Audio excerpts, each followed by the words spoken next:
Real estate చేసే చాలామంది professionals ఉన్నారు. రియల్ ఎస్టేట్ అన్నది ఇప్పుడు చాలా మంచి లాభదాయకమైన జాబ్ కాబట్టి సో చాలామంది రియల్ ఎస్టేట్లో బిజినెస్ చేస్తున్నారు.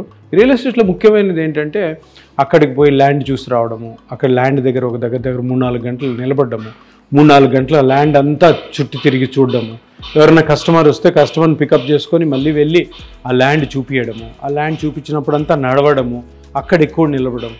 సో ఇవన్నీ మళ్ళీ మోకాలుకి, హిప్ జాయింట్కి ప్లస్ స్పైన్కి ఎక్కువ ప్రెషర్ పడుతుంది కాబట్టి ఇట్లా నిలబడడం వల్ల ప్లస్ నడవడం వల్ల మీరు ఎవరైతే రియల్ ఎస్టేట్ చేస్తున్నారో వాళ్ళు కూడా చాలా సీరియస్గా ఆలోచించాల్సిన విషయం ఏంటంటే మీరు ప్రొద్దున్నే వర్క్కి వెళ్తున్నప్పుడు మీ మజిల్స్ని ఎక్సర్సైజ్ చేసి కండిషన్ చేసుకొని ఒక అరగంట ఎక్సర్సైజ్ చేసి కండిషన్ చేసుకొని అప్పుడు జాబ్ దిగడం.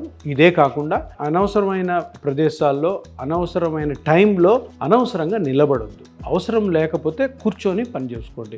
అక్కడెక్కడ నిలబడి 1 గంట ఉండాలనుకుంటే అక్కడ ఏదైనా చైర్ లాగా అరేంజ్ చేసుకొని లేదంటే కార్లో అన్నా లేదంటే బైక్ మీద అన్నా కూర్చోండి. ఎందుకంటే అనవసరంగా ఎక్కువ నిలబడడంతో మోకాల్లో గుజ్జు అరిగి మోకాల్లో నొప్పి రావచ్చు. అదే స్పైన్ మీద కూడా ప్రెషర్ పడడం వల్ల స్పైన్ పెయిన్ రావచ్చు. ఇతరత్ర ఏ జాయింట్ కూడా అరగచ్చు. సో రియల్ ఎస్టేట్ చేసే వాళ్ళందరూ కూడా గుర్తుపెట్టుకోవాల్సింది ఏంటంటే ఎప్పుడైతే మీకు నిలబడాల్సిన అవసరం లేదో అప్పుడు కూర్చోడానికి ప్రయత్నం చేయండి, రిలాక్స్గా ఉండడానికి. అండ్ పొద్దున పూట ఎక్సర్సైజ్ మన మజిల్స్ని జాయింట్స్ని కండిషన్ చేసుకొని వెళ్ళడం ద్వారా మీకు ఈ మోకాలు అరగడం ప్లస్ స్పైన్ ప్రాబ్లం రాకుండా కూడా ఉంటుంది.